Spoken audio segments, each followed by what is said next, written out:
Hola a todos y bienvenidos a este nuevo programa de Atando Cabos de Salt Radio Network en español. Hoy estamos con ustedes, Yasmín desde Paraguay, Hola a todos.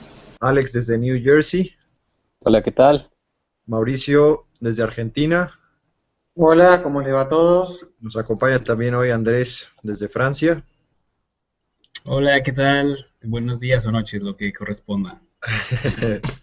Y por acá con ustedes estamos Toño y Luis, su servidor. Hola. Pues tenemos excelentes noticias. Recibimos el reporte de que se firmó la paz mundial, que vamos a dejar de usar petróleo también. Ya no se van a usar monedas, están ya saliendo con nuevas propuestas económicas. ¿Verdad? Con Bitcoin. Con Bitcoin, ¿no? Lo vas muy bien, Luis. Pues no es cierto.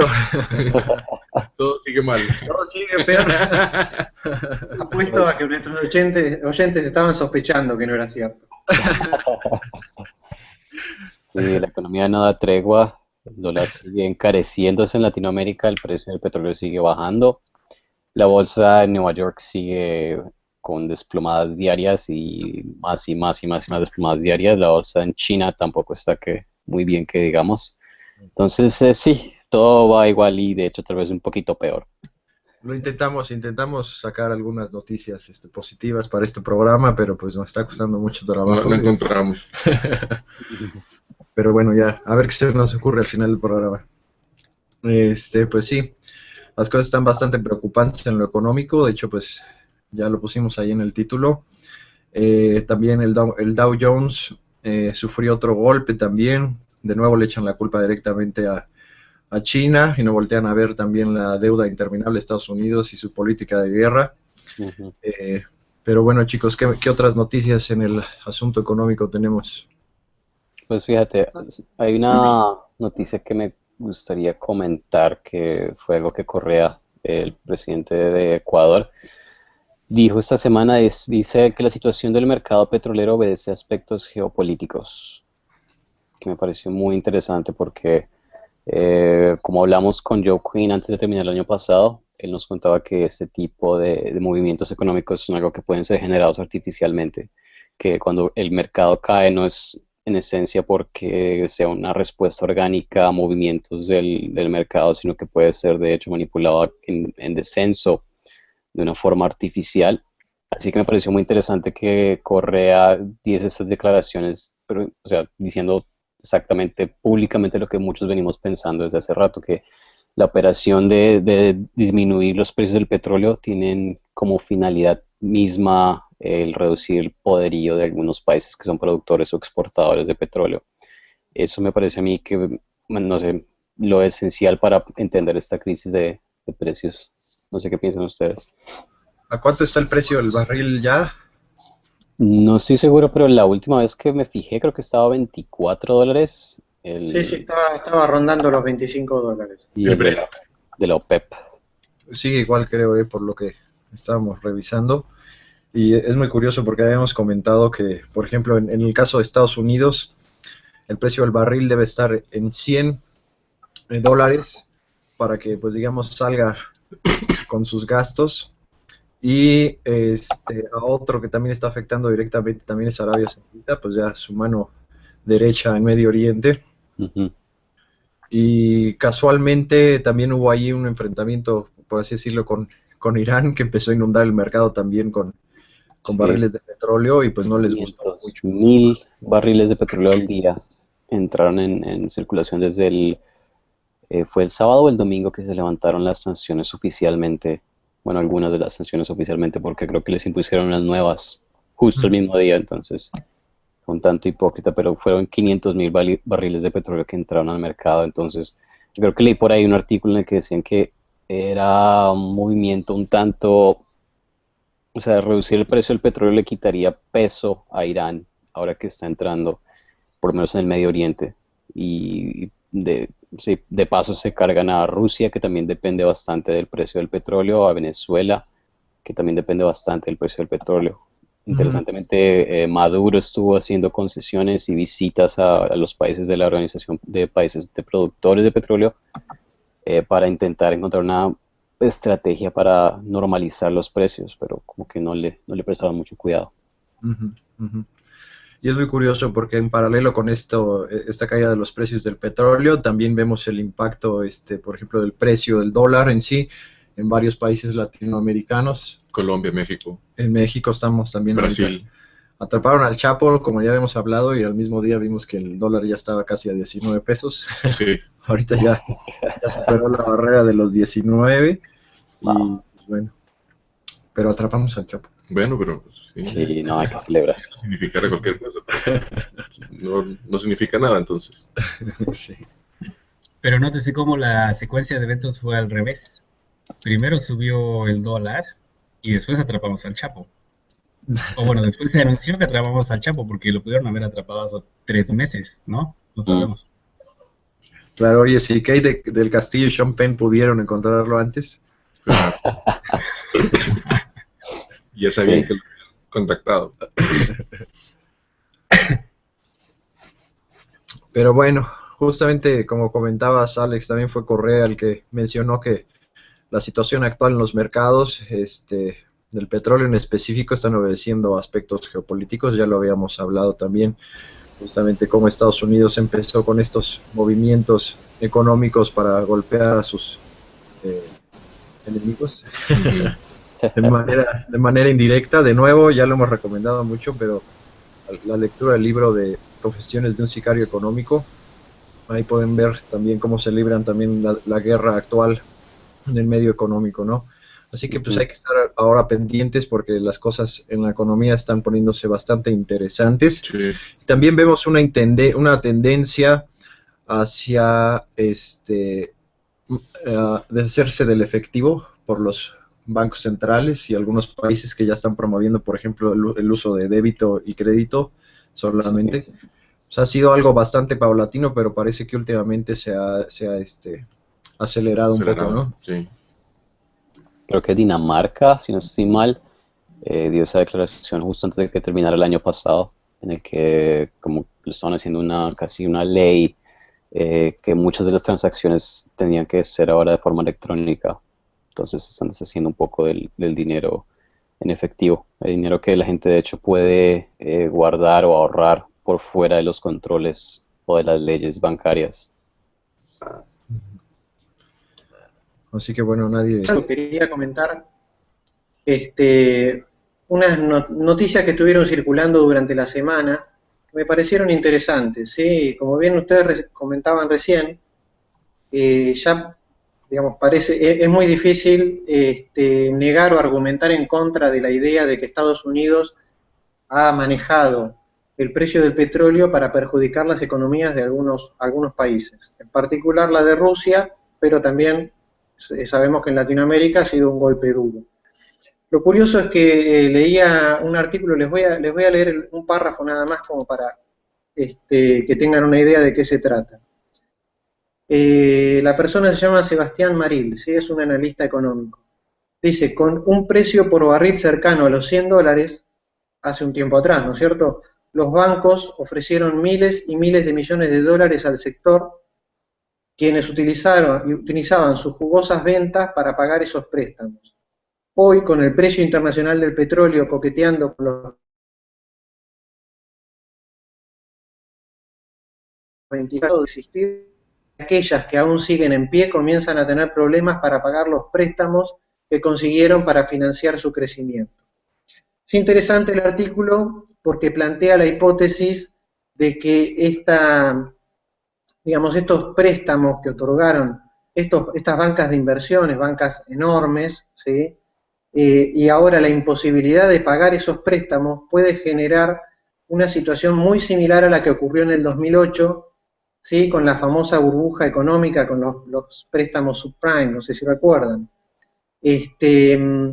Entonces, ante la imposibilidad de pagar de estas empresas petroleras deudoras, porque las ganancias se han reducido drásticamente, podríamos caer en una situación en la cual nuevamente la Reserva Federal de Estados Unidos salga a hacer un gran salvataje a los bancos y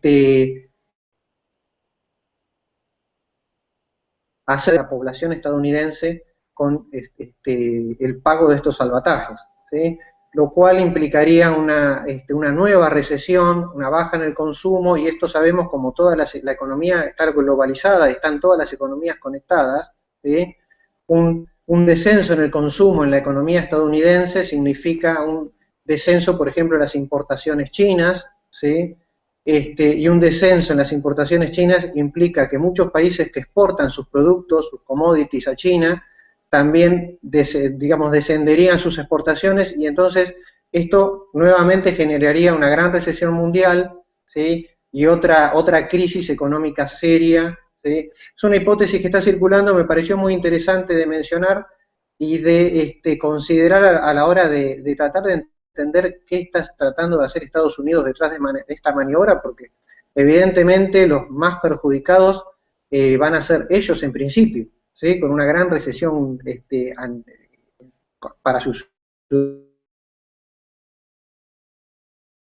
ciudadanos. ¿Sí? Del reporte, digamos, de este artículo, hablaba de que digamos, las primeras empresas que se van a ver perjudicadas son justamente petroleras, grandes petroleras norteamericanas, ¿sí? Y como siempre, estamos viendo una dinámica en la cual, a través de estas grandes crisis económicas, se enriquecen de una forma, digamos, opulenta y obscena un minúsculo grupo de gente, digamos, muy adinerada, ¿sí? En consonancia con esto, esta semana estábamos publicando una nota en la cual y se informaba que el 62 de los más ricos del mundo, 62 personas, ¿sí? De las más ricas del mundo, tienen una riqueza equivalente a la riqueza, digamos, a la cantidad de dinero que tiene la mitad de la población mundial, ¿sí? Estamos hablando de 3.500 millones de personas, tienen, sumando todo, la misma cantidad de dinero que tienen 62 personas.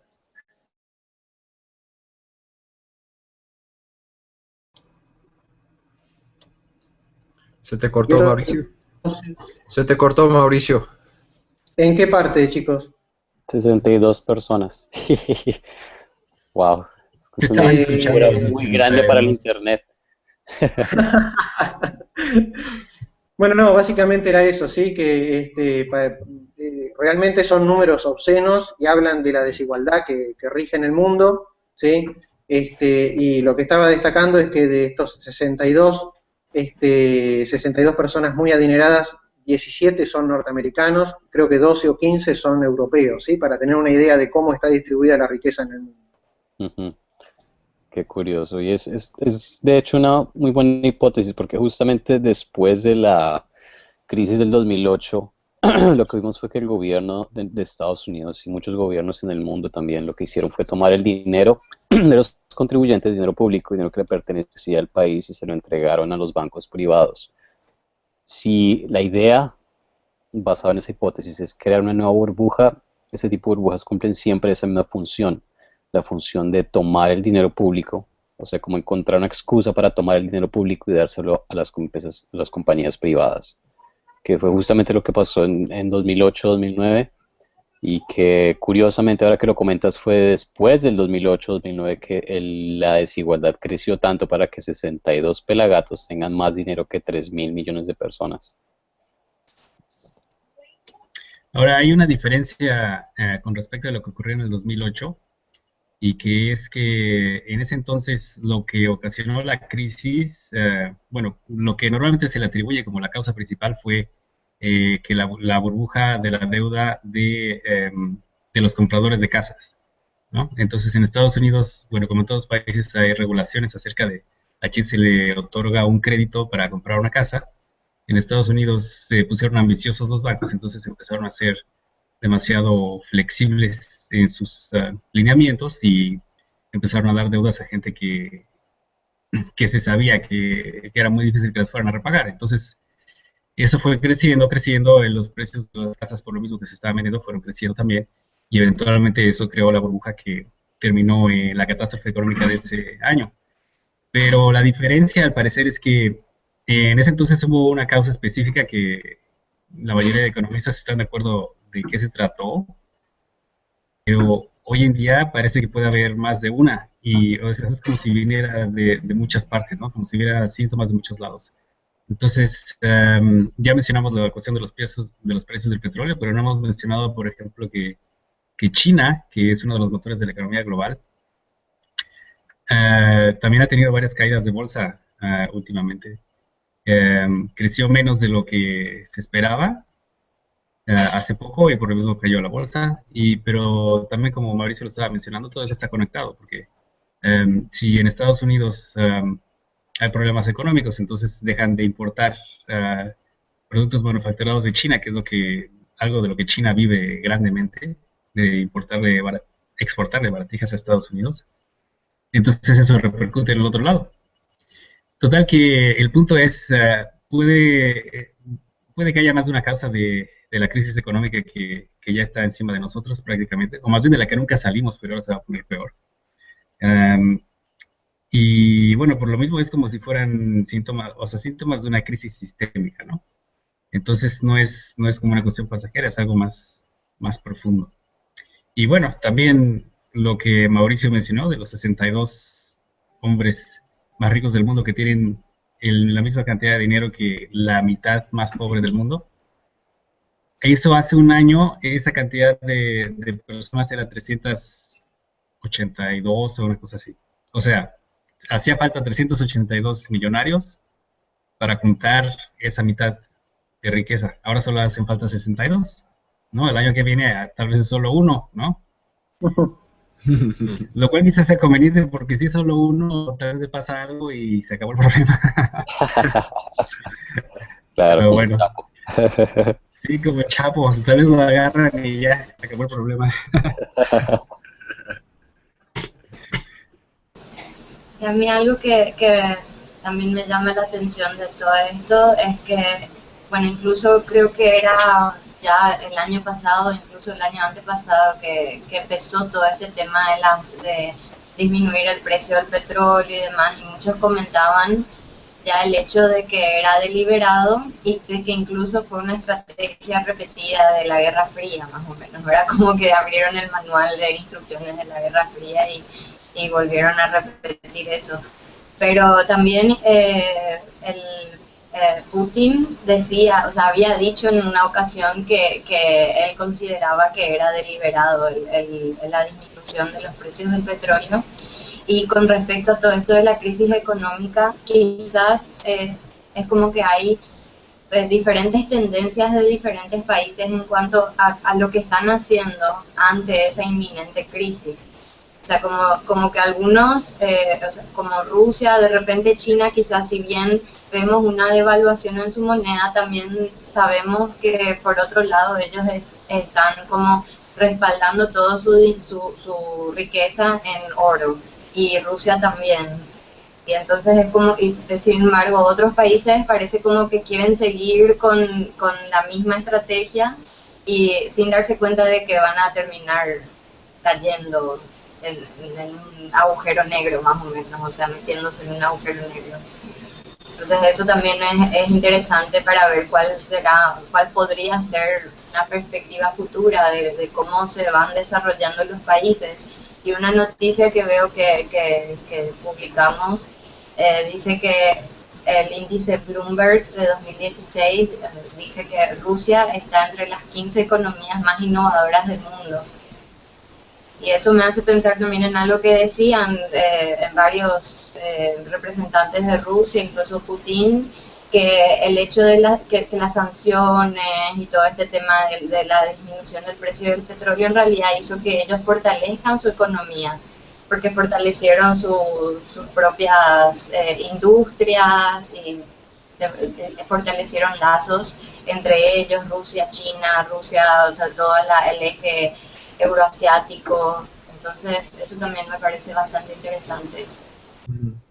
Y es que ese es el punto. Yo creo que primero, antes de buscar afuera, debes de tener o encontrar un modelo que te permita tener una economía estable dentro de tu propio país, ¿no? Y ya después abrirte, que es completamente diferente a lo que vemos ahora. Por ejemplo, Estados Unidos nada más anda buscando países que se dobleguen para que pues les vendan todos los recursos a corporaciones extranjeras, por ejemplo, ¿no?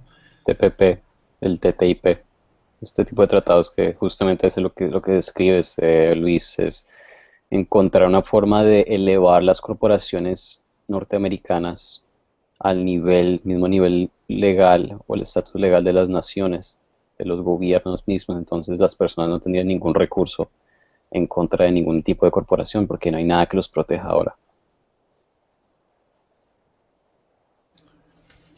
Justo. Pero bueno, si tienen algo más de economía, lo hablamos.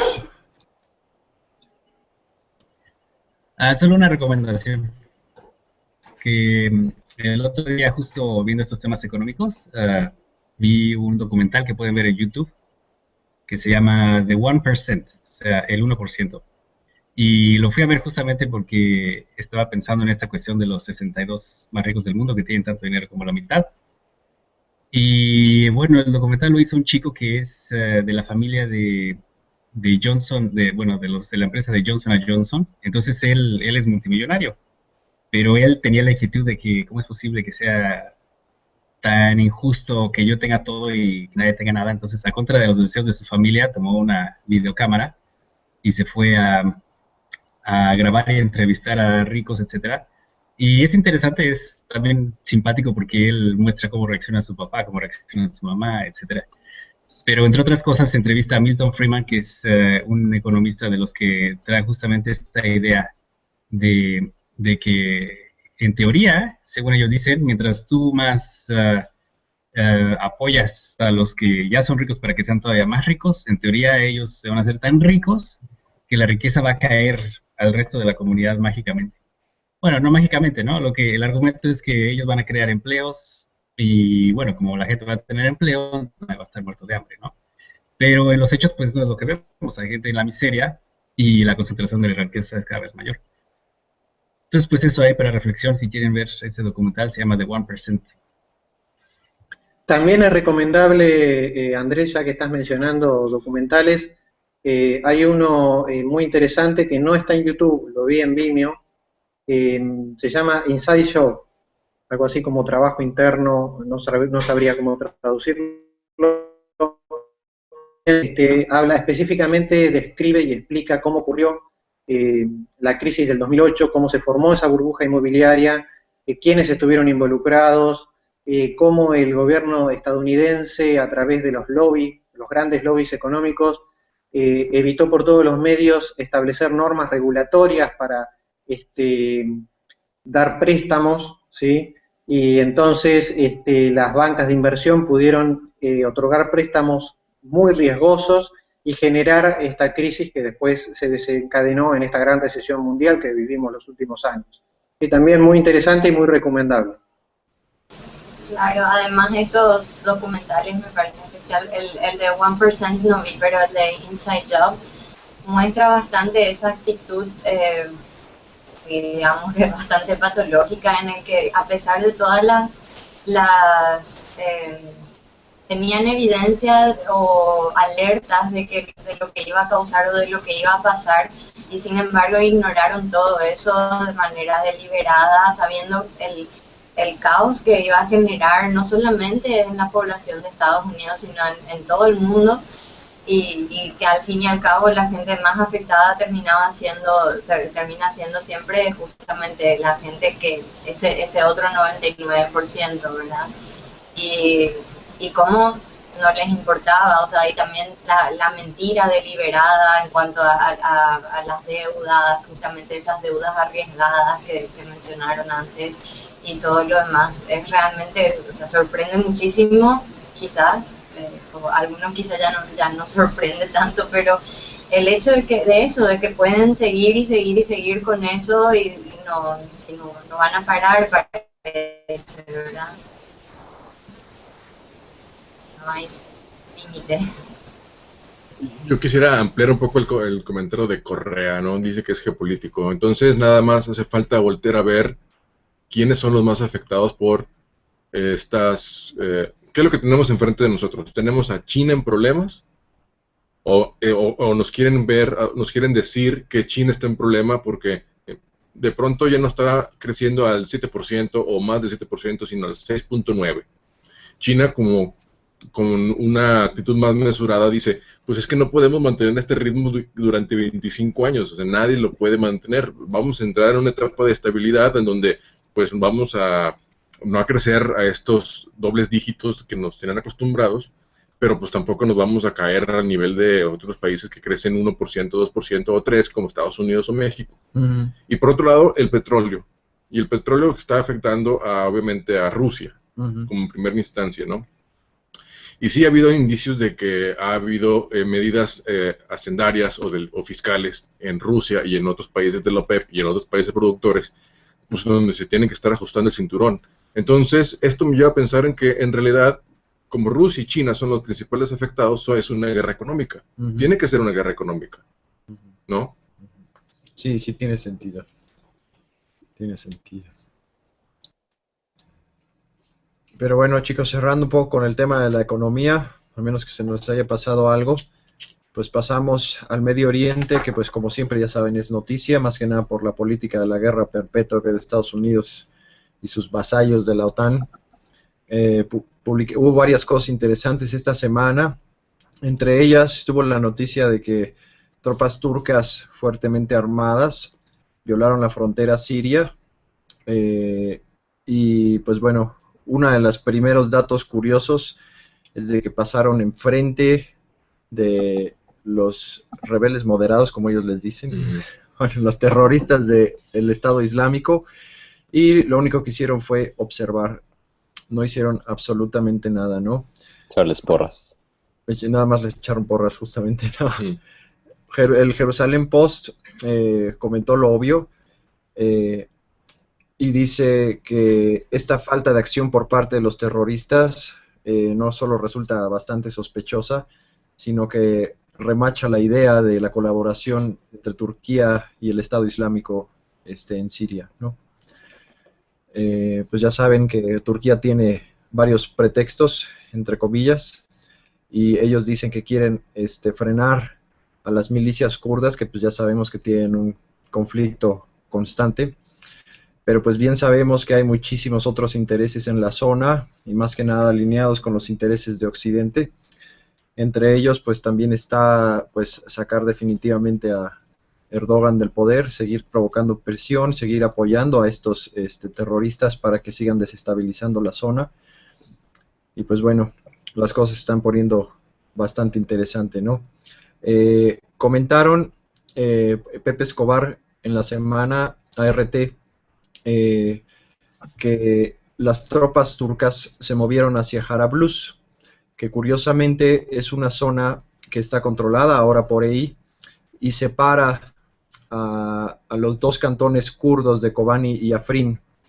Esto también tiene un fin estratégico y lógicamente no le conviene a Turquía, ya que si por ejemplo eliminaran la influencia terrorista del Estado Islámico en esa zona, estos dos cantones kurdos podrían unirse y podrían ser pues más problemas para el Estado Islámico y pues, lógicamente para Turquía, ¿no?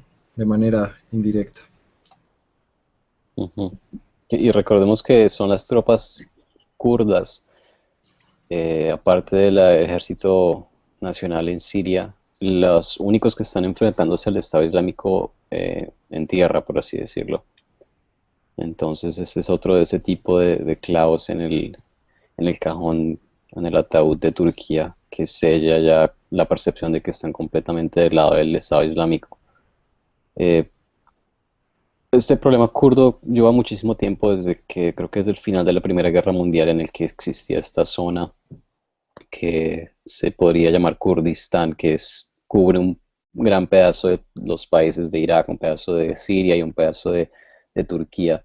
Son gente sin país en esencia, son gente que han controlado de alguna manera u otra la zona en la que rigen. Turquía siempre ha querido hacerse con este pedazo de tierra de los kurdos, entonces utilizan esta excusa, como estabas comentando ahorita, Luis, para ejercer su política injerencista sobre Siria y sobre Irak, porque recordemos que fue un par de meses donde también Turquía envió tropas a Irak sin ningún tipo de permiso del gobierno iraquí. Entonces, la intervención ahora, o el envío de tropas hacia Siria, solo para mí es como decía antes, como que ya sella la percepción de que Turquía y el Daesh o el Estado Islámico son casi la misma entidad. En este caso, sus intereses coinciden de manera casi directa. No, sin duda, y está claro que simbiótica entre Turquía y el Estado Islámico y que esto tiene mucho que ver con las últimas maniobras de Turquía, que la economía turca y en específico de algunas familias adineradas turcas a la cual pertenece su mismo presidente está tiene una dependencia enorme de el petróleo que está robando el Estado Islámico de Siria, ¿sí? A mí lo que me resulta realmente curioso de los eventos que hemos vivido en los últimos meses es que Turquía tenga el descaro de meterse en territorios ajenos, ¿sí?, soberanos, como es el caso de Siria y como es el caso de Irak y como es el caso de las incursiones aéreas sobre territorio griego, y teóricamente argumentó el derribo del avión ruso hace unos meses atrás, sencillamente porque según ellos un avión ruso había estado sobre su territorio 17 segundos, creo que era, ¿sí? Lo cual nos habla del nivel de locura del mundo insano. Un país puede tener un conjunto de reglas para aplicarle a las naciones extranjeras y un conjunto de reglas muy diferente y prácticamente opuesto para aplicarse a sí mismo. ¿Sí? Realmente mi capacidad de asombro nunca llega a un límite porque todos los días vemos este tipo de actitudes dementes, ¿sí?, realmente porque son dementes, y no vemos por otro lado una reacción de la comunidad mundial, digamos, en franca oposición a esta locura que estamos viendo. Por otro lado, esta semana también publicamos una noticia que el ejército turco asesinó a 4 o 5 kurdos, ¿sí?, que eran civiles y estaban ondeando una bandera blanca, y el ejército kurdo hizo una incursión en el territorio y abrió fuego sin más, ¿sí? Lo cual realmente nos lleva a pensar hacia dónde va Turquía, hacia dónde, qué es lo que están pensando o tramando, o lo que ellos están haciendo, sus acciones, son parte de qué trama en particular, ¿sí? Esto venía en el contexto de tratar de entender todo lo que viene haciendo Turquía a partir del derribo del avión ruso, tratar de encontrarle un sentido, un propósito, y un poco sugerir esta línea de pensamiento para tratar de un poco de silvanar esto y tratar de entender cómo las acciones de Turquía se insertan en la agenda de Occidente, y qué es lo que pretenden lograr. Claro, pues ya habíamos hablado también de los intereses turcos en Siria, pues que es muy importante, no solamente el territorio, sino que pues habíamos hablado de los recursos, el petróleo sirio que estaba recibiendo el Estado Islámico, de terroristas. Oye, ¿sabes? Se me ocurre algo un tanto para conectarlo con Europa, porque se ha discutido también del origen de la cantidad de refugiados que han llegado a Europa, y muchos de ellos son provenientes de Turquía. Entonces, Turquía en este momento o sea, se me ocurre que tal vez, especulando un poco, la utilidad de Turquía para los planes occidentales, no solo en Europa y en Medio Oriente, eh, les permite como salirse con la suya una y otra vez.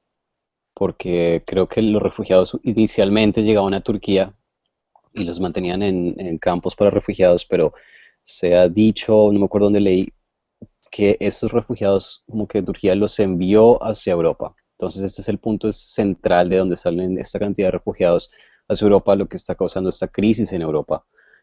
Más allá y lo discutiremos también, de la xenofobia y el racismo que se encuentra en Europa, en ese momento se encuentra una crisis un tanto diplomática entre sus mismos países, entre sus mismas fronteras.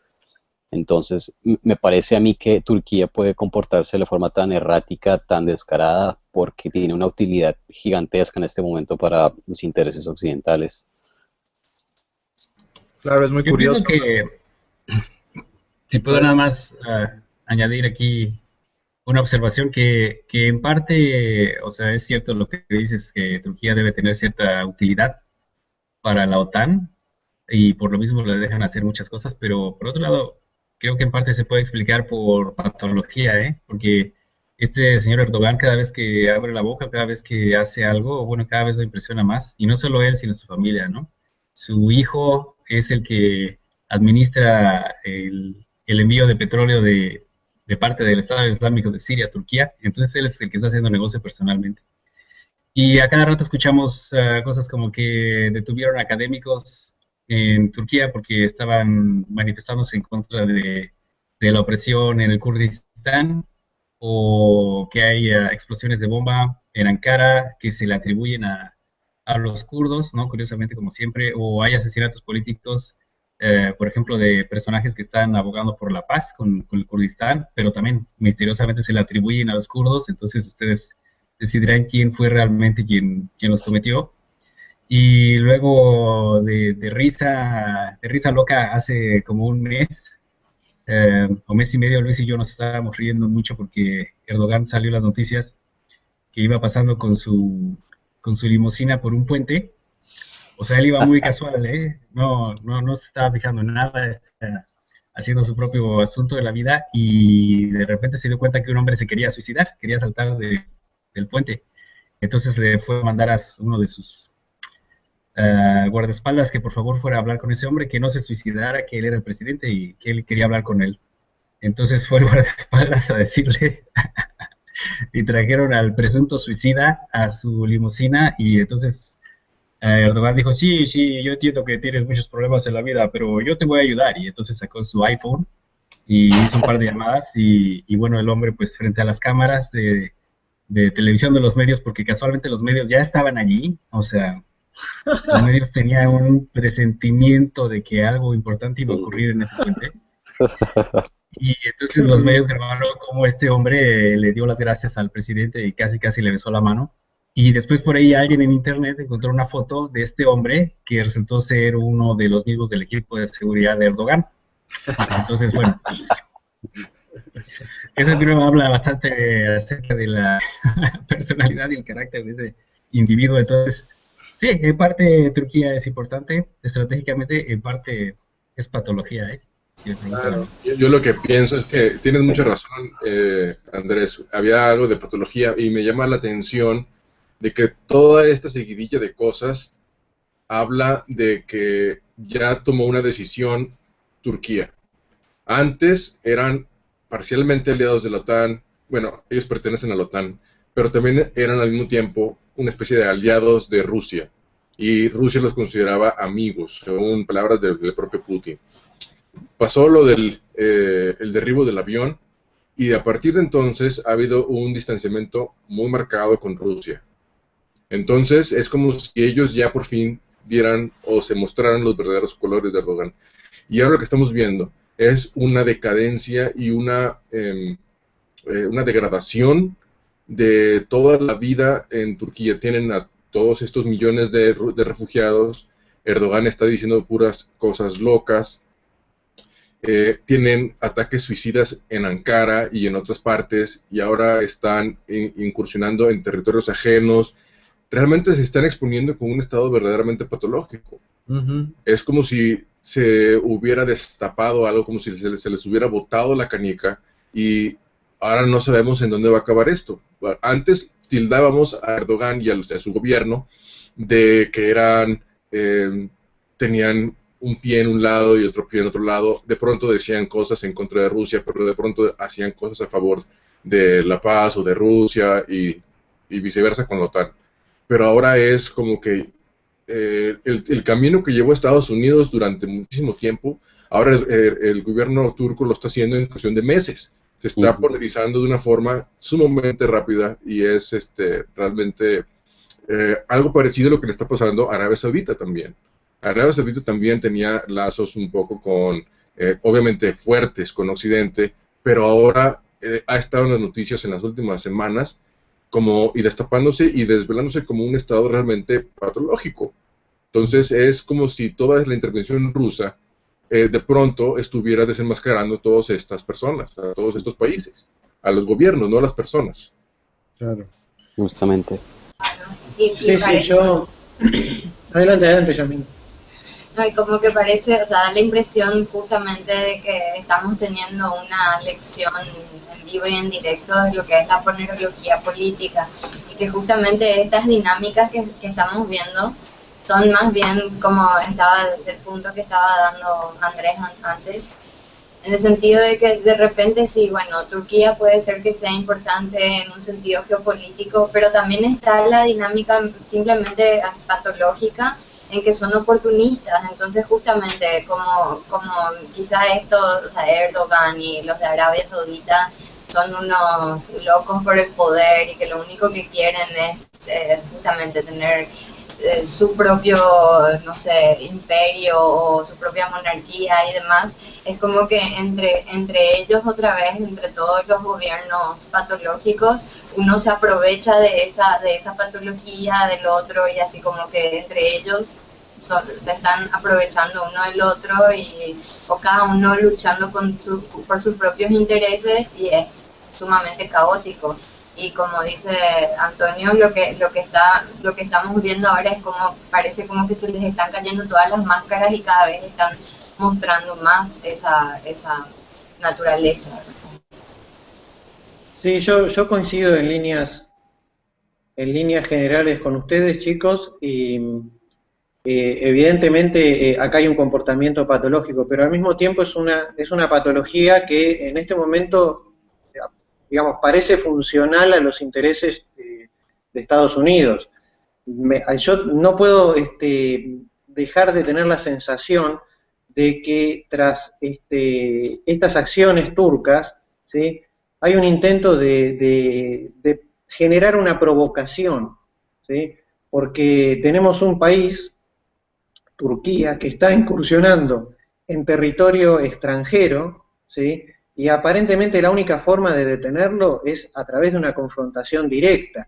Y si se llegara a esa instancia, ¿sí?, yo creo que la OTAN y Estados Unidos tendrían argumento para eventualmente, digamos, ellos intervenir también en esta acción, ¿sí?, porque la OTAN funciona como bloque. Si alguien agrede a Turquía, es posible que ellos tengan argumentos a favor para intervenir.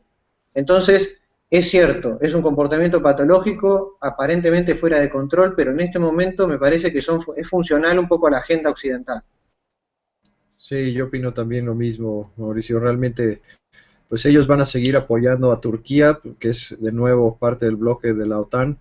Turquía se siente por el otro lado, que es libre de hacer lo que quiera en la zona porque sabe que tiene el respaldo de Estados Unidos. Y pues esto no va a parar pues hasta que ellos quieran. Por ejemplo, o sea, hemos hablado de cómo se han reportado las muertes de civiles por los ataques rusos, que pues se ha publicado muchísima desinformación al respecto y sale en todos los medios, y cuando Turquía ha violado las fronteras de otros países, pero pues no dicen absolutamente nada, y hasta lo dicen, o cuando lo dicen con un tono de justificándolo, por así decirlo, ¿no? Claro. Otra cosa de risa es, no sé si fue el mismo Erdogan el que dijo que Hitler era un buen ejemplo de haber llevado un gobierno o algo por el estilo. Sí, citó a Hitler ahí en su discurso. O sea, ya pienso que esta persona está perdiendo contacto con la realidad, o simplemente se está revelando como lo que es. Sí, se está polarizando, se le cayó la máscara. Decía que porque tiene la intención de convertir a Turquía de un sistema parlamentario a un sistema presidencial. Y el mejor ejemplo que se le ocurrió para dar en su discurso es, bueno, fíjense en Alemania con Hitler. Fue exitoso allá, entonces, ¿por qué no va a ser exitoso aquí? Que no puede ser, ¿quién hace eso? Exacto. Se le cayó la máscara.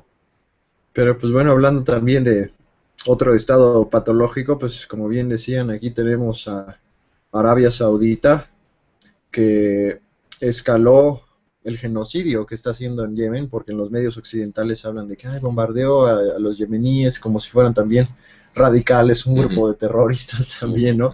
Pero realmente un genocidio, ¿no? Ha afectado hasta ahorita a la mitad de la población yemení, y aproximadamente 500,000 de niños están muriéndose de hambre, ¿no?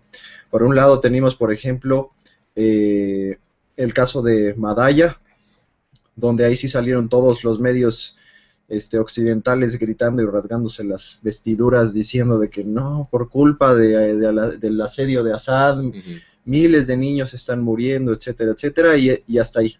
Publicaron imágenes falsas, trucadas, que no correspondían a ese lugar, etcétera. Fue también noticia en todos lados.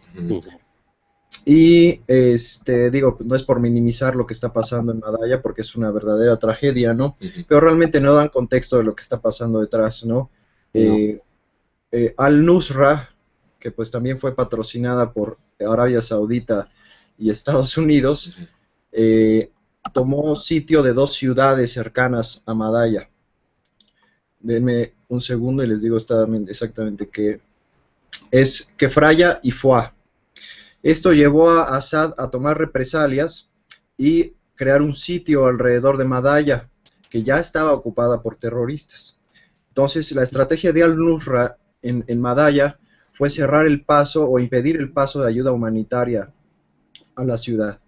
Esa fue parte de su estrategia y pues bueno, es muy curioso porque no solamente le sirvió a los terroristas, sino también a la agenda occidental, que pues es lógico, si los están patrocinando, pues el objetivo tiene que ser el mismo, ¿no?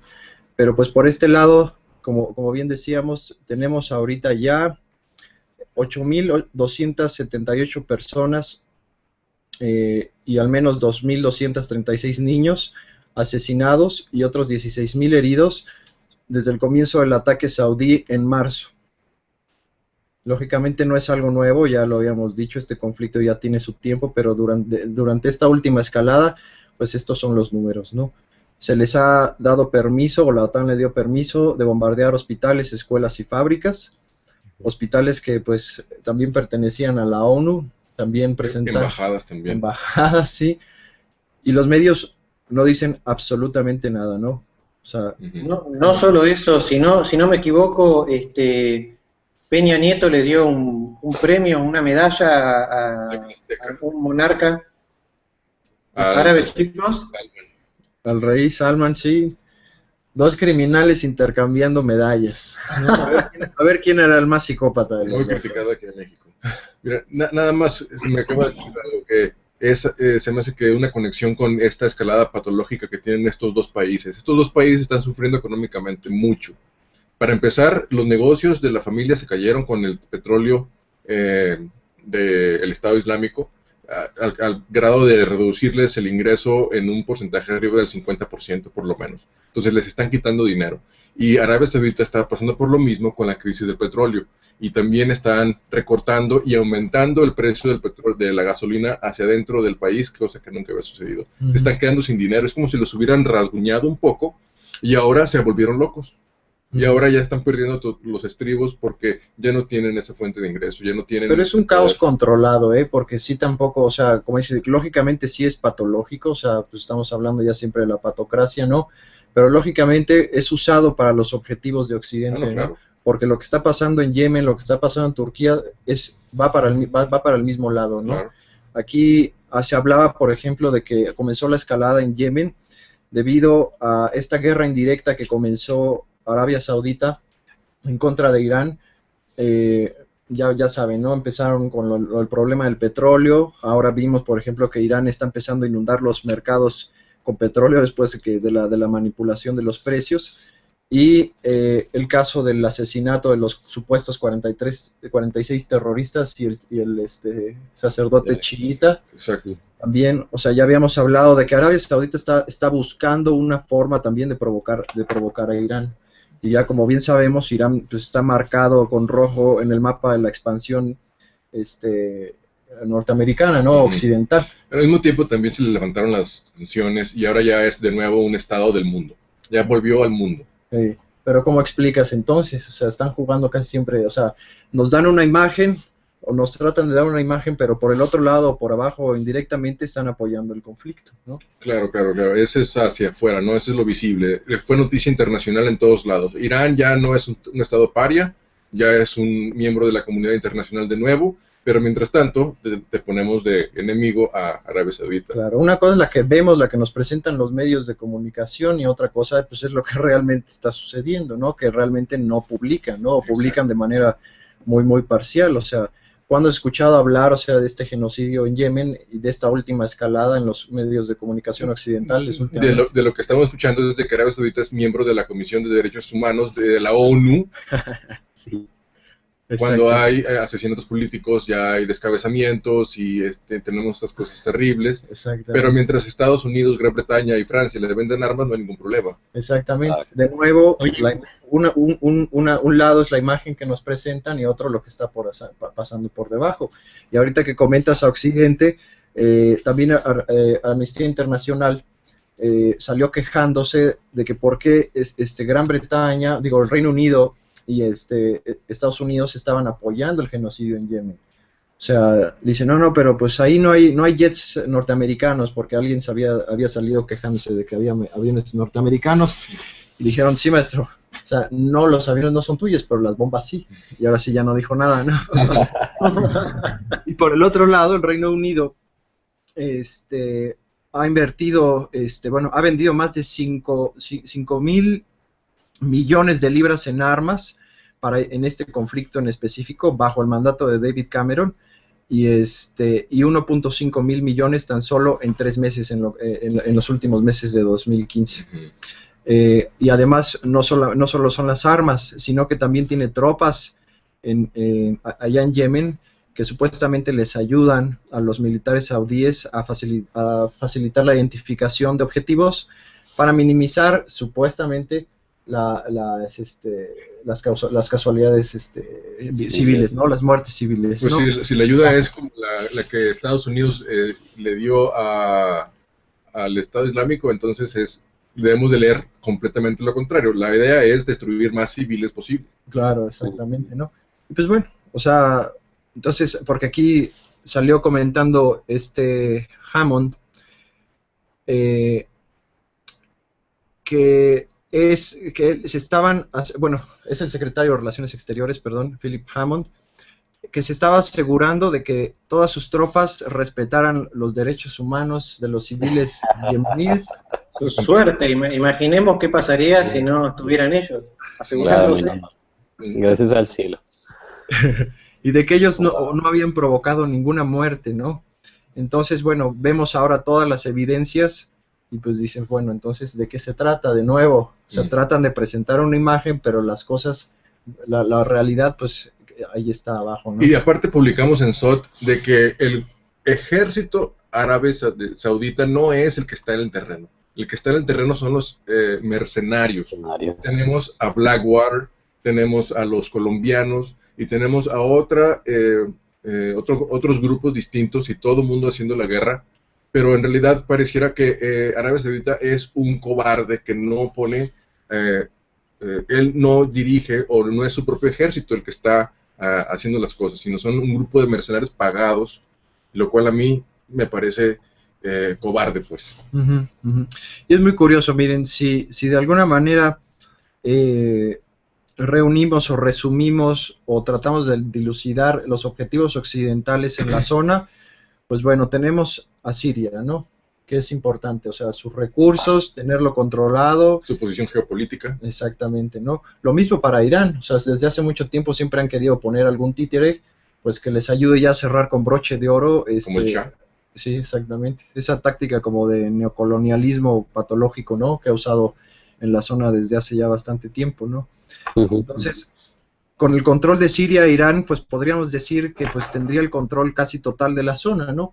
No solamente de sus recursos, sino también que cortaría de tajo las relaciones de Medio Oriente con Rusia y de Europa con Rusia, por ende también. Pues ya hablamos del gasoducto, las nuevas relaciones económicas, etcétera, etcétera, etcétera, ¿no? Y todos estos movimientos, los movimientos que está haciendo Turquía y los movimientos que está haciendo Arabia Saudita van en la línea con los objetivos occidentales. Se cayó por completo la idea del gasoducto que iba a pasar por Turquía a causa del derribo del avión ruso. Exactamente. Sí, no, digo, ya se está acercando demasiado a Rusia y pues yo creo que le jalaron la correa un poco también. Yo pienso que le dijeron, tienes que decidirte. Y le ayudaron un poco con unos ataques de falsa bandera en propia Ankara. Y después de que Erdogan volvió al poder, o sea, recuperó después de las elecciones el poder, Entonces ahí sí ya no tuvo más que seguir los dictámenes por completo en absoluto de la OTAN. Pero bueno, hay que esperar ahora a ver qué tal. A ver qué pasa ahora. Oigan, si Arabia Saudita sigue por este camino, le van a dar el Premio Nobel de la Paz, ¿no? Claro, Mínimo. no, todavía le faltan unos cuantos Seguro. millones Unos 5 más. países más les faltan. Un par de millones más de asesinatos y un par de más de países que bombardean e invadan y ya están en curso para ganarse el premio. Ya unos 10 billones de dólares en armas más y con eso ya se lo es merecedor. Pero ¿en qué mundo vivimos, no? O sea, que personas como Obama, ¿no? Ganan el Premio Nobel de la Paz y asesinos como Arabia Saudita, o sea, son parte del Consejo de Seguridad de la ONU. Los derechos humanos, de la Comisión de Derechos Parece Humanos. que de derechos humanos, sí, porque seguridad. Peor, sí. O sea, parece de risa, ¿no? O sea, Sí, chicos. Y hablando de risas, y ahora hablando de la ONU, que realmente parece el organismo internacional más inútil del planeta, hace un par de semanas publicábamos una nota, déjenme que la lea porque no me acuerdo,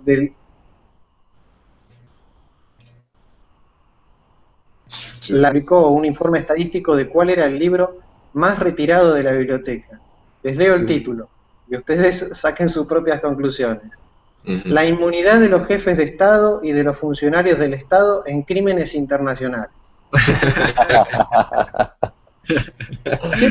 ¿Qué puede pensar uno si los líderes mundiales, que teóricamente tendrían que estar pensando en cómo solucionar los problemas mundiales, están más preocupados por ver cómo eludir la justicia en caso de cometer crímenes? Es realmente patético. A mí me causó entre gracia y una enorme tristeza, porque definitivamente esto pone el último clavo en el ataúd de la ONU, ¿sí? Nos da la pauta de que no podemos esperar nada de este organismo en el mundo, digamos. No hay forma de que alguna vez intervenga a favor de lo justo, de lo bueno, ¿sí? Nada. Es realmente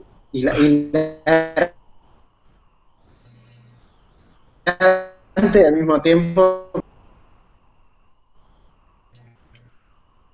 se te cortó, Mauricio.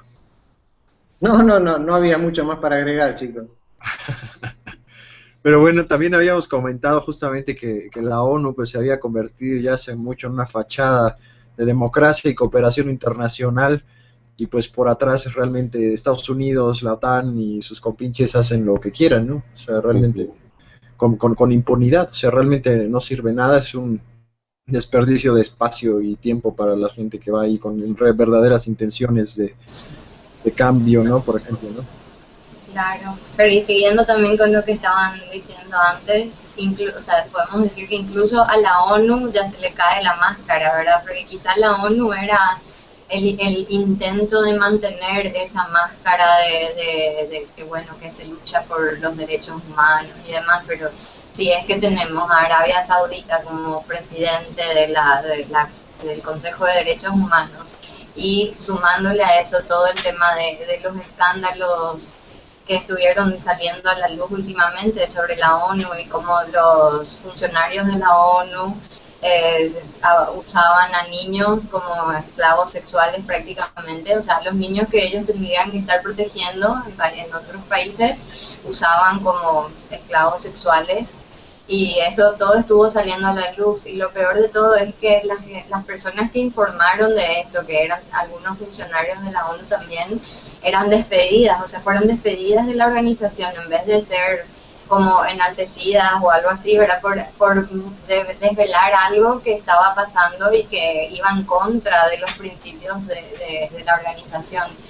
Entonces es como que a la misma máscara más grande que intentaron crear, bueno, esa misma máscara se está cayendo a pedazos, ¿verdad? Estamos viendo lo que es realmente.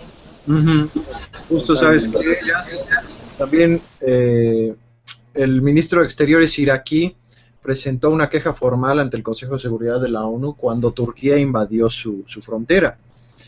y tú dices, bueno, en cualquier otro país o en cualquier otro contexto, o sea, imagínate que un país así de bolas, como decimos aquí en México, empieza a meter tropas por tu frontera así, ay, espérame tantito, voy a entrar. Lo Oye, mismo sucedió en Libia, lo pero mismo ¿qué es sucedió en Siria. eso?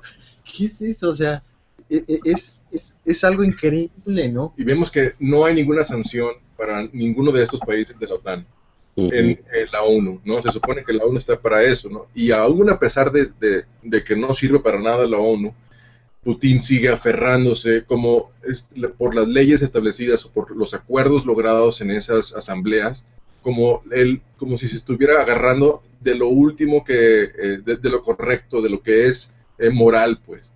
Aún si la misma organización no cumple con sus propias pautas, ¿no? O sea, Exacto. Claro, es que la idea de una organización que regule las leyes internacionales es una idea correcta y de hecho es muy, muy valedera.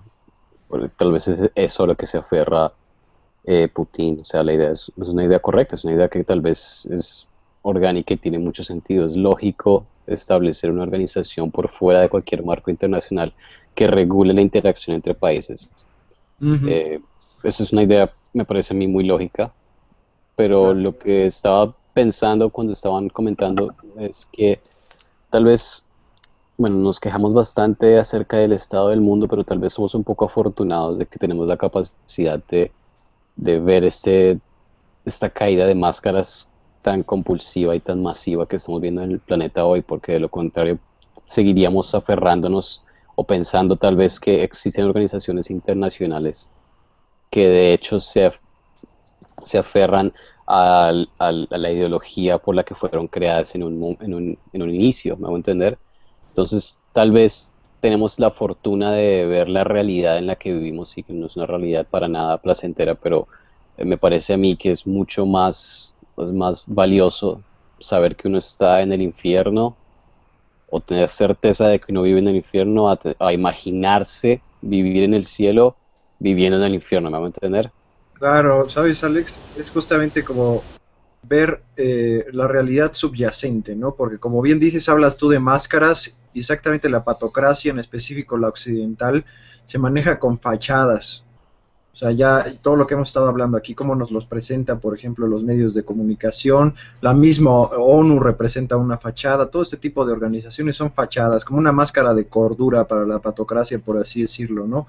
Pues vemos ahora, para los que están poniendo atención y no ponen tanta atención a los medios masivos de comunicación, pues cómo esas fachadas pues están empezando a caerse, ¿no? Y ellos pues ya no les importa tanto que la gente se dé cuenta, o sea, es esto o nada, ¿no? Por ejemplo, la campaña de terror en Europa actual, ¿no? Igual, ¿no? O sea, es este gobierno totalitario o estás en riesgo, por ejemplo, de los terroristas y de que te explote una bomba o no sé, ¿no?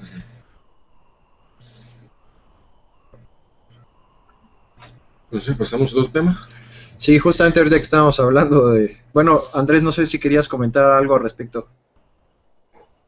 Sí, y, a ver, me parece que por un segundo te perdí, pero ahí sigues, ¿no? Sí, sí, aquí estamos. Ok. Sí, justo que estabas comentando acerca de la histeria del terror que prevalece en Europa, por ejemplo, y Estados Unidos, de los cuales hay muchos eventos, muchos ejemplos patéticos últimamente que tenemos de niños que meten, bueno, no meten a la cárcel, pero llega los servicios del Homeland Security en Estados Unidos y en Inglaterra llega la policía a interrogarlos porque cometieron una falta ortográfica y en lugar de poner terras pusieron terroristas y cosas por el estilo, ¿no? Pero bueno, es triste y es, bueno, de arrancarse los pelos. Pero a lo que quería ir era que con este clima de histeria, tenemos una crisis de refugiados, particularmente en Europa, de la cual se está hablando mucho en redes sociales, en foros, etcétera, en las noticias. Y bueno, es evidente que hay como dos fuerzas en contraposición. Hay gente de conciencia que dice, bueno, pues estas gentes son refugiados de guerras que en gran medida fueron provocadas por Occidente. Y yo creo que hay gente que lo sabe y que está consciente de ello. Y bueno, hay que ver cómo los podemos ayudar. Y hay otra corriente que es de derecha, de las cuales hay muchas versiones en Europa bueno, alimentan la histeria y entonces dicen, no, no, no, es que estas gentes vienen a bueno, ya ni siquiera hablan de robarnos nuestros trabajos, etcétera. Ahora la moda es decir que son violadores, ¿no? O terroristas. Entonces, la cuestión de los violadores comenzó, como ustedes saben, y esto creo que no lo hemos comentado en el programa de radio, pero comenzó en Año Nuevo, en la ciudad de Colonia, en Alemania. Había gente en las calles aventando cohetes, borrachos, etcétera, como ocurre yo creo que en casi cualquier ciudad del mundo. Y supuestamente grupos bueno, así lo reportaron los medios, grupos de refugiados, hombres, comenzaron a acosar mujeres sexualmente en la calle e incluso hubo al menos 2 casos de violaciones. Lo cual, sin duda que sí hubo crímenes cometidos esa noche, y bueno, porque pues hubo las denuncias, etcétera, y hubo testimonios, etcétera, pero también es aparente que hay como un esfuerzo por querer tachar al grupo de refugiados en general, o a cualquier gente que parezca ser de origen medio oriental, como si todos fueran criminales, ¿no? Como si todos fueran violadores, etcétera, cuando lo más probable es que haya habido mucho caos esa noche, que las 1000 personas de las que hablaron, sí, estaban, bueno, cometiendo desmanes en el sentido de que estaban festejando, ¿no? Entre comillas, pero eso no los hace a todos violadores. Lo más probable es que las personas que hayan cometido la violación no hayan sido más de una docena, me imagino, ¿no? Pero obviamente todo esto, pues, es siempre una noticia muy escandalosa que se comete una violación, porque es un crimen muy espantoso. Y entonces esto genera y alimenta la histeria en Alemania y en Europa en general, ¿no? Entonces ahora hay esta especie como de discurso que uno puede detectar en los medios y en las redes sociales, en donde la gente tiene esta especie como de temor. Entonces se les entrevista, por ejemplo, a los ciudadanos de Colonia que opinan al respecto y dicen, bueno, pues es que ahora cuando veo a alguien que parece así medio árabe, pues me hago a un lado porque no sé si me va a querer atacar sexualmente, ¿no? Cuando en realidad no hay ningún motivo por el cual pensar que uno por su aspecto, o por su raza, o incluso por su estatus socioeconómico, va a ser más capaz de cometer un crimen sexual que cualquier otra persona, ¿no?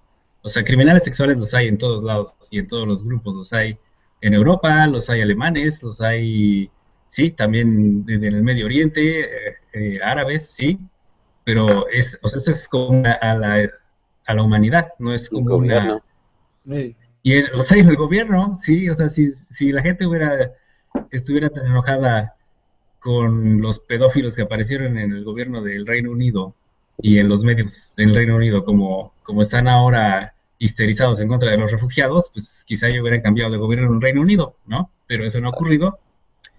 Entonces, pues hay un doble estándar allí, ¿no? Claro, y Andrés, y ahora que hablas de doble estándar, doble moral, pues ¿por qué no vemos en los medios masivos de comunicación, las redes sociales, todos los casos de violaciones que ha habido por parte de las tropas estadounidenses en Medio Oriente, que son muchísimas, y de los cascos azules de la ONU también, que son muchísimos los casos? Amnistía Internacional estaba hablando al respecto. Es lo que estaba diciendo Jazz. Sí, y no sabemos nada, o sea, de eso, ¿no? A mí lo que me llama la atención de esto es el resultado. Ahora resulta que hay las gangas o las pandillas alemanas están saliendo, o vimos un artículo donde estaban en búsqueda de grupos de migrantes o grupos de refugiados o simplemente personas que no luzcan alemanas con tal de lincharlas. No sé, pero esto me recuerda a otra etapa de nuestra historia, no hace mucho tiempo, hace como 70 años, en donde también había una estigmatización muy terrible. Y el resultado de esta supuesta, bueno, de los eventos de Colonia, es como si beneficiara de alguna forma también a la xenofobia y a ir en contra de los migrantes y de las personas. Claro, y el objetivo pues ya bien lo podemos ver, porque, bueno, ya saben, ahora con el acta de seguridad antiterrorista en Estados Unidos después de los ataques de Francia, digo, en Europa después de los ataques en Francia, tiene paralelos, bueno, casi idéntica más bien al Acta Patriótica de Estados Unidos. O sea, fue este ataque terrorista, hablando de terroristas por todos lados, y ya después terroristas también domésticos, etcétera, etcétera, al mismo tiempo que iban aprobando y haciendo estas leyes incluso más draconianas, ¿no? Para imponer un control incluso más fuerte en la población estadounidense. Y fíjense, mientras tanto, Merkel había tenido un discurso bastante mesurado y de apoyo a los migrantes, y con los eventos que están sucediendo, como que la están forzando a tomar otro punto de vista. También vemos que la derecha de Europa está siendo más vocal, está vociferando más en contra y está diciendo cosas cada vez más salidas, por decirlo, en Polonia, en Hungría, negándole la entrada a los migrantes, arrestándolos, persiguiéndolos, etcétera. Exactamente. Exactamente. El sentido xenófobo, los sentimientos racistas ya existían en cierta parte de la población. Eso es, el racismo es como el deseo enfermo de una persona por violar a otra persona. Es algo que existe en parte, en sectores de la humanidad. Pero me parece a mí que este tipo de eventos simplemente permitieron que este racismo encontrara una forma de expresión ahora justificada. Entonces, ahora se justifica tratar a los inmigrantes o a los refugiados, a los desahuciados como menos que seres humanos, porque por supuesto son bestias, son eso, son lo otro, y como decía Antonio, esa es una técnica que se utilizaba alrededor de la historia. Se utilizó en Alemania cuando se hacía propaganda en contra de los judíos, se utilizó en Estados Unidos cuando se hacía propaganda en contra de los negros y de los esclavos. Entonces es una técnica muy vieja en la que se le atribuye a un cierto grupo social o racial atributos que son en realidad parte de la humanidad. O sea, la gente se escandaliza, o no se escandaliza, pero existe ese sentimiento de indignación en contra de los eventos en Colonia, pero solo hay que pasar una hora en internet y darse cuenta de lo inundado que está internet por cuestiones realmente degradables. O sea, internet es una expresión de este tipo de sentimiento oscuro que yace en la humanidad, que no es específico a ningún tipo de raza, ningún tipo de religión. Entonces es realmente preocupante, porque muchísima gente ha caído sobre esto. O sea, muchísima gente simplemente encuentra expresión por su propio odio, de sus propios miedos en contra de una raza, y esto solamente le funciona a quien sea que esté dispuesto a ganar algo de la crisis. O sea, si imaginamos que la crisis puede haber sido generada o ingeniada desde algún punto, ese tipo de personas son los únicos que van a ganar algo de que exista odio entre los seres humanos, porque en realidad, considerando los números de personas que están aquí, somos en realidad los seres humanos los que terminamos perdiendo. Exacto. Es muy curioso porque ahora los árabes o los musulmanes son unos chivos expiatorios para cumplir los objetivos occidentales, ¿no? O globalistas, como han dicho muchos, ¿no? Y de nuevo, o sea, ya lo hemos comentado muchísimo, la guerra contra el terrorismo, de nuevo, es una fachada que esconde más control sobre la población civil. Y parece que pues antes era nada más Estados Unidos, ahorita se está expandiendo a Europa y parece como un virus, ¿no? Literal. Justamente, sí. Sí, Alex, dale. No, dale. No, nada más quería comentar que mientras que Europa se había convertido en un solo país como tal, ¿no? En una potencia económica que también tenía muchísimos problemas, pero no había fronteras. Ahora, el acuerdo de Schengen, que es este acuerdo donde tú podías transitar libremente por Europa, está a punto de ser revisado o se va a eliminar para que volvieran las fronteras, ¿no? A causa de las olas de refugiados, y la derecha en algunos países europeos están abogando por todo esto. Entonces es como si fuéramos a un retroceso de cierta forma, pero no en materia económica, porque en materia económica Europa sigue igual. Los países, los PIGS, ¿no? Que es Grecia, España, Portugal, Italia, ellos eso no cambia para nada. Lo que cambia ahora es el panorama de derechos humanos y el panorama de una cuestión que no sea económica, y eso también me llama mucho la atención. Justamente, aunque quién sabe, porque tal vez la cuestión sea cerrar fronteras, pero no desunir a Europa, porque desunir a Europa tal vez se les da por se les sale el tiro por la culata, porque si se genera una cantidad de estados soberanos, cada uno podría decidir su propia política acerca de inmigración o de economía, y eso tal vez no les conviene. Creo que me parece a mí, especulando un poco, que quien sea que esté detrás de ese tipo de controles quiere mantener Europa, el grupo más grande posible en Europa, bajo las mismas reglas, sin que se desprenda ninguno. Y lo hemos visto en el caso de Escocia, cuando decidió intentar salirse del Reino Unido, cuando tenía la posibilidad de ser soberano, fue algo que no se permitió bajo ninguna condición. Entonces tal vez lo que se quiere hacer es, igual que en Estados Unidos, aumentar la cantidad de controles entre fronteras, entre países para viajar, para conseguir documentos, pero no permitir que ninguna parte se salga, porque si se sale, entonces eso genera una cantidad de caos que se vuelve más difícil de controlar, pienso yo. Lo que yo pienso que está sucediendo es de que en términos de autonomía económica no va a cambiar absolutamente nada, porque precisamente todos están bajo la OTAN, etcétera. Pero la derecha, algunos ultraderechistas en Europa sí están pidiendo que no se someta a un designio único de la Unión Europea como tal, algunas cuestiones como control de medios, como las mismas fronteras, etcétera. ¿No? Entonces a lo mejor es una separación de las reglas, pero no tan estricta como para salirse de la Unión Europea, sino para poder tener más control sobre lo que sucede dentro de los países y no someterse al Parlamento Europeo.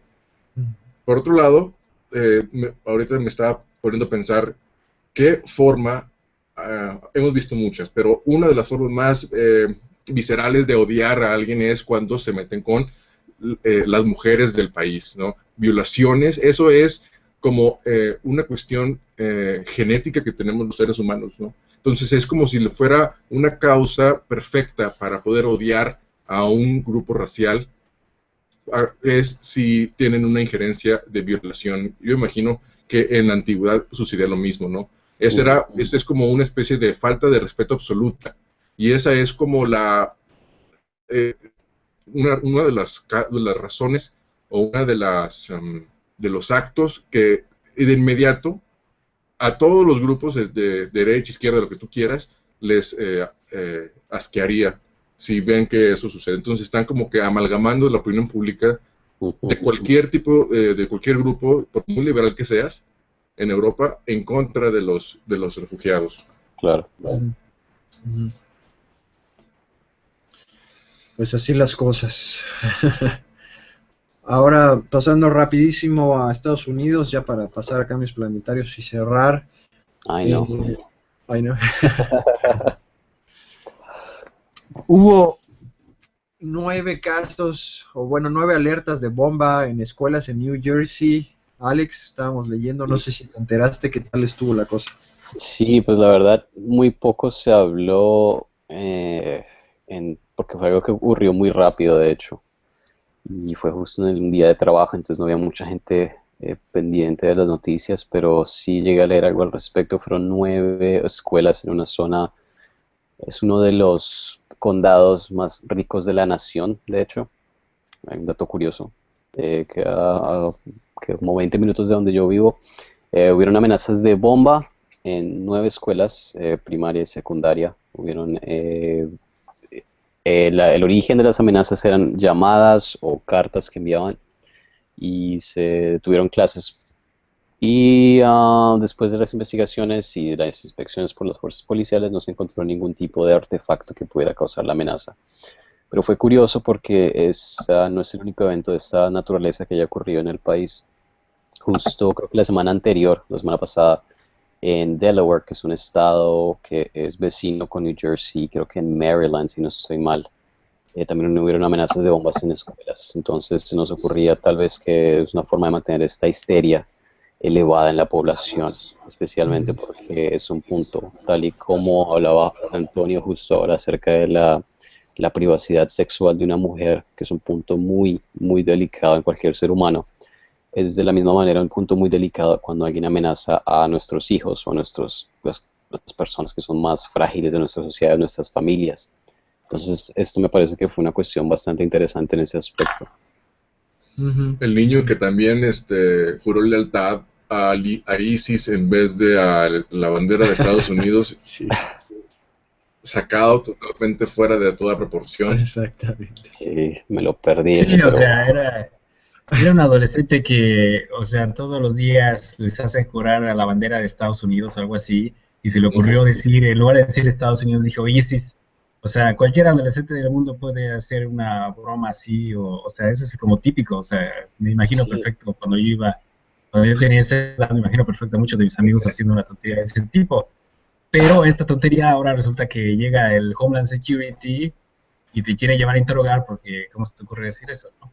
exacto, Muy similar a lo que comentabas también, Andrés, del niño eh, en el Reino Unido. inglés, que cometió un error ortográfico durante una prueba y pues bueno, al día siguiente ya tenía la Sí, policía ahí. sí, ese niño me da mucha lástima porque, o sea, él escribió que vivía en una terraced house. Bueno, es lo que quiso escribir, ¿no? En Inglaterra, una terrace house son las casas esas que están unas detrás de la otra que comparten los muros, ¿no? O sea, Ujú. le llaman una terraza a todo ese grupo de casas. Él Ujú. quiso escribir eso, pero como en los medios todos los días, lo único que escuchamos es terrorismo, terroristas, terror, terrorismo. Entonces el pobre niño, en lugar de escribir Terrace House, escribió Terrorist House. Y ocurre que el niño, pues, es de una familia árabe, entonces lo fueron a interrogar y etcétera, y fueron a revisar la computadora de su papá para ver qué documentos tenía allí. Y el pobre niño ya no quiere escribir nada porque tiene miedo de que lo vayan a meter a la cárcel, con justa razón. Claro. Sí, A claro. 10 años, ¿verdad? Sí, tenía 10 años. Qué asqueroso. Sí. Oigan, y otra noticia, que Walmart está cerrando ya 270 tiendas, ya ha despedido hasta ahora a 16,000 empleados en todo el mundo. Sí.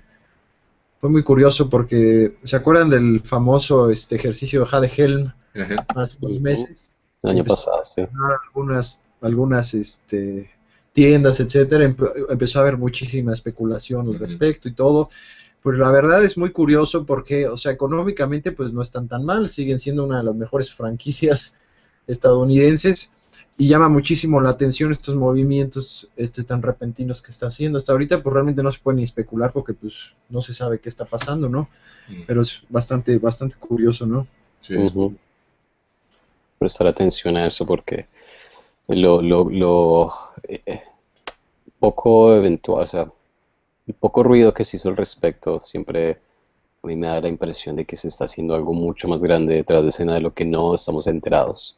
De que solo vemos un pedacito de la historia, que es el cerrar las tiendas, pero me parece muy, muy curioso a mí, sé que hay que prestar atención a este tipo de eventos. Ujú, ujú, ujú. ¿Y qué más? Bueno, no tenemos que hablar del discurso de Obama. También publicamos un artículo que se llamaba Obama, mi lucha, donde hablaba de lo grande que era su país y era el mejor del mundo. Genial, el mejor del mundo, la mejor economía, el mejor ejército, la mejor gente, la mejor televisión, el mejor pasatiempo. El más moral. Exacto, exacto, ese fue el resumen del discurso. Somos los mejores, los más grandes, los más fuertes, los mejor parecidos, los más inteligentes, todo. Estados Unidos era lo mejor que le pudo haber pasado al planeta. claro. Claro. Algo interesante es que él mismo dice, así como gastamos, gastamos más dinero para nuestros militares que los 8 países siguientes juntos. O sea, como que justamente él está diciendo ahí, claro, no nos importa todo el índice de pobreza en nuestro país, no nos importa todos los problemas sociales que estamos teniendo, nada, pero vamos a seguir poniendo más dinero que los próximos 8 países, o sea, digamos, en la escala de gastos militares juntos, que es muchísimo. Y es como que él dice eso, admite eso mismo sin darse cuenta de que es peor que diga eso más o menos, ¿verdad? Y a la vez lo que comentaba el artículo de cómo que porque hacen ese gasto económico es que su ejército es el ejército más bello del mundo, siendo que normalmente un ejército no se mide por cuánto gasto se hace, sino por el coraje que tiene, por la eficacia, por su eficacia y demás. Ujú. Y como vemos, el ejército de Estados Unidos realmente no tuvo mucha eficacia en todo este tiempo que estuvo luchando contra el terrorismo y demás. Realmente. Y la narrativa real detrás, de nuevo, de esa fachada que fue el discurso y las mentiras que dice, pues fue, vamos a seguir bombardeando civiles en Medio Oriente, Eso es lo que se debe de interpretar. sí, derrocando presidentes electos democráticamente para poner a nuestros títeres, y pues diseminando la democracia viral patológica de Estados Unidos. Asesinando ¿no? niños, mujeres, bombardeando bodas, Hospitales. exacto, hospitales, escuelas, es exactamente. Usando drones. Exacto. Sí, en Estados Unidos lo único que yo pienso que es el número uno es en asesinatos a nivel mundial, en No. prisioneros en su propio país Exacto. y en deuda. Sí. Parece esquizoide el tipo, porque, o sea, parece, o que realmente quiere imponer a la sociedad americana una realidad que no es, o realmente se la cree.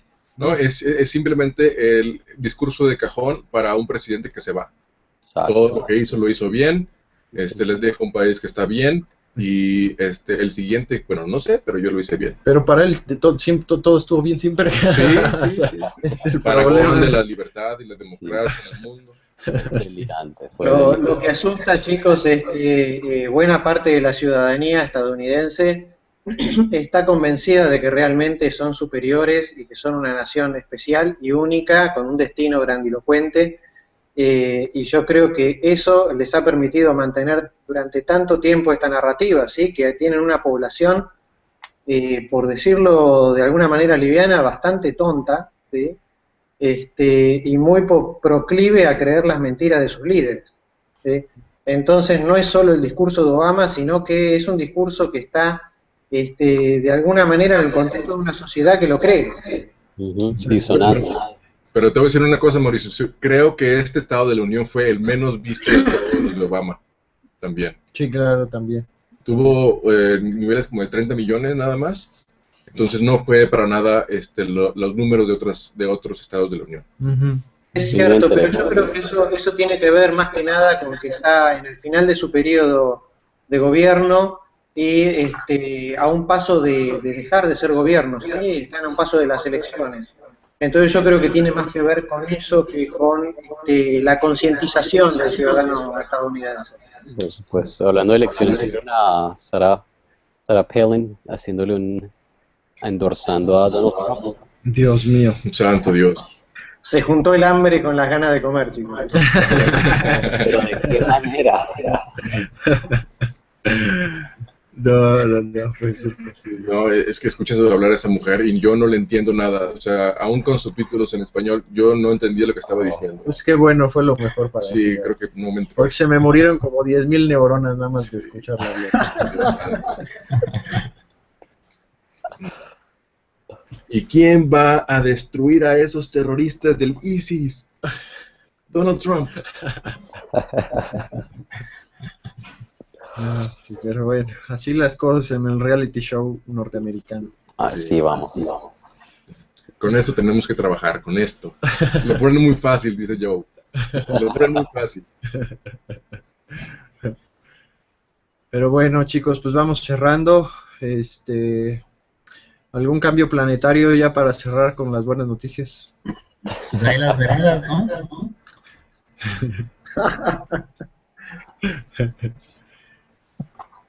Bueno, en California sigue todavía la liberación de este gas que ha matado a varias y enfermado a cientos ya. Esa es una de las que continúa y no parece que vaya a haber una resolución buena para eso. Si no, pues les dicen, no, ustedes tranquilos, nosotros vamos a arreglar el problema y ya quién sabe cuántos intoxicados hay también, ¿no? O como el agua de Michigan también, que tiene, que sale como si fuera ya agua de tamarindo, como diríamos acá. Tamarindo.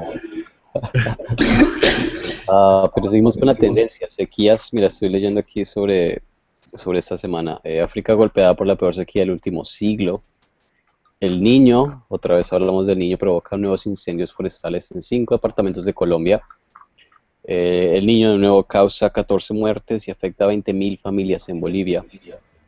Miles de calamares mueren varados en una costa de Chile, también se le asoció con el fenómeno del Niño. Aquí viene otro que me causa bastante impresión. El frío ha causado 97 muertes en Hungría en lo que va del invierno. Y en China afronta su peor ola de frío en 30 años. Las temperaturas creo que llegaron a menos 20 y menos 30 grados centígrados, así que imagínense. Fue muy curioso porque empezó, bueno, se habla como de un invierno atrasado, por así decirlo, en varios países. Y de repente llega enero y con todo, o sea... Sí, el año pasado dijeron que el 2015, más bien este año están diciendo que el 2015 fue el más caliente desde hace 100 años. Sí. Y ahora están... Ahora ya les pasó la factura. Sí, de qué manera también. ¿Qué más? Cambios planetarios, a ver. Hubo una invasión de culebras y nutrias en Buenos Aires, Mauricio. Sí, chicos, con las lluvias muy fuertes que hubo, la crecida del Río de la Plata provocó que un montón de alimañas entraran en la zona urbana, así que aparecieron serpientes, nutrias en los puentes, en las calles, una cosa bastante bizarra, pero al mismo tiempo alarmante, ¿sí? El virus Zika y el virus de Lyme. Ese también está bastante preocupante. La mitad de todas las garrapatas de Estados Unidos portan el virus de Lyme. Y sabemos que la enfermedad de Lyme ha tenido una historia política también. Exacto. Sí. Ahora, ¿cómo hicieron la encuesta para saber exactamente cuántas garrapatas? Les preguntaron a las garrapatas. Pues quién sabe, ¿no? Claro. Dijeron las garrapatas. ¿Tiene Lyme? Sí, ok. Pero miren, ese virus de Zika que apareció en Latinoamérica me causa bastante curiosidad porque es un virus que atraviesa la barrera de la placenta y puede afectar al feto e inclusive matarlo. Me parece increíble que exista un virus que nos ataque inclusive antes de nacer. Me pareció muy impresionante también. Después del efecto de inundaciones en Paraguay, el fenómeno del Niño, perdón, empezó a caer el nivel de aguas, eso incrementó el número de mosquitos y hay una preocupación gigantesca por virus como el dengue, cosas así, inclusive el virus del dengue otra vez. Y el virus de Zika que también ha provocado ya encefalitis, ¿no? Estas malformaciones en el cerebro, en la cabeza de los infantes, eso también es de llamar mucho la atención. Parece que es como una versión más mortífera y dañina que el chikungunya. Y eso nos hace, o sea, a mí me hace pensar en todo este tema de cuando están surgiendo todos estos virus nuevos o cada vez se están haciendo como más patológicos, más terribles, más espantosos y si podemos asociar, como ya hicimos varias veces en SOT, ¿verdad? El tema con la cantidad el aumento de avistamientos de bolas de fuego, ¿verdad? Y el material que entra a la Tierra desde el espacio, como muchas veces mencionamos en SOT, puede traer microorganismos extraños que pueden ir haciendo que los mismos virus de nuestro planeta muten o incluso traer nuevos virus que son cada vez más mortíferos porque también tenemos menos defensas nosotros para como que estamos viendo eso. Así es.